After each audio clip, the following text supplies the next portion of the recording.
Hello everyone, আসসালামু আলাইকুম। আবারও চলে আসলাম নতুন আরেকটি ভিডিও নিয়ে। তো আজকে আমি রান্না করব চাল কুমড়ার একটি তরকারি। তো সেটা শেয়ার করার জন্য চলে আসলাম। তো প্রথমে কড়াইয়ে তেল দিয়ে দিয়েছি আর সরিষার তেলে রান্না করব। তো তেলে পেঁয়াজ ভেজে নিলাম, এরপর দিয়ে দিলাম গোটা মশলা, তারপর দিয়ে দিলাম রেগুলার আমরা যে মশলাগুলো ইউজ করি সেটা দিয়ে আমি কষিয়ে নিচ্ছি। এর সঙ্গে শুধু অ্যাড করে দিছি শাহি মশলা। আমি কয়েকদিন আগে যে একটা ভিডিও দিচ্ছিলাম সে মশলাটা অল্প একটু দিয়ে দিয়েছি। আর এখানে রান্না করব মূলার শাক।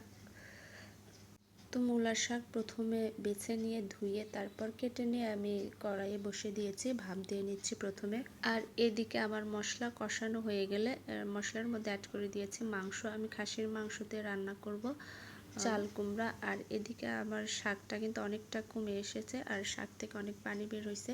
আর এদিকে আমি চাল কুমড়া কেটে ধুয়ে নিয়েছি। তো আমি মাংস একটু কষিয়ে নিয়ে কিছুক্ষণ কষিয়ে নিয়ে তার মধ্যে চাল কুমড়াগুলো দিয়ে দিলাম। চাল কুমড়াগুলো মাংসের সঙ্গে মিক্সড করে নিব। আর এদিকে শাক আমি ভাজি করে নিয়েছি, শাকটা বাগার দিয়েছি পেঁয়াজ, কাঁচামরিচ, রসুন কুচি আর সামান্য একটু চিলি ফ্লেক্স দিয়ে, তাহলে আমার কাছে ভালো লাগে।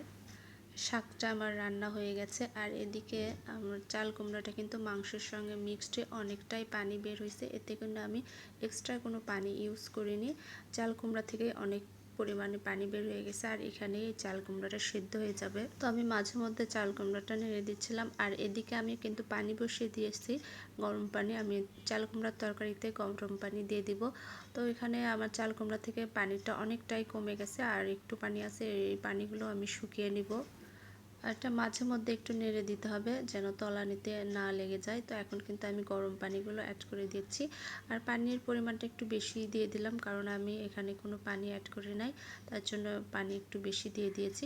তো ঢাকা দিয়ে দিলাম আবার রান্না হওয়ার জন্য। তো তরকারিটা কিন্তু আমার প্রায় হয়ে গেছে, আর একটু পানিটা কমিয়ে আসলে নামিয়ে নেব। আর এদিকে আমি ভাত বসিয়ে দিয়েছি। তো তরকারিটা হওয়ার আগ মুহূর্তে আমি দিয়ে দিলাম কয়েকটা গোটা কাঁচামরিচ দিলে আমার কাছে ভালো লাগে মাংসের তরকারিতে।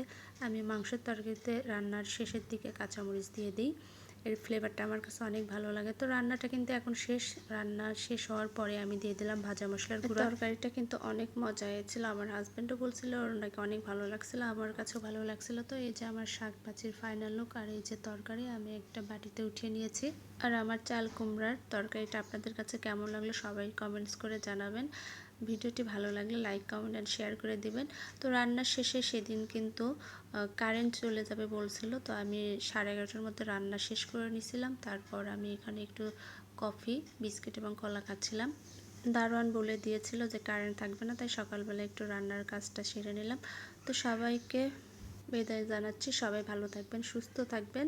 আমার ভিডিওটি এতক্ষণ ধৈর্য সহকারে দেখার জন্য সবাইকে অনেক অনেক ধন্যবাদ। আল্লাহ হাফেজ।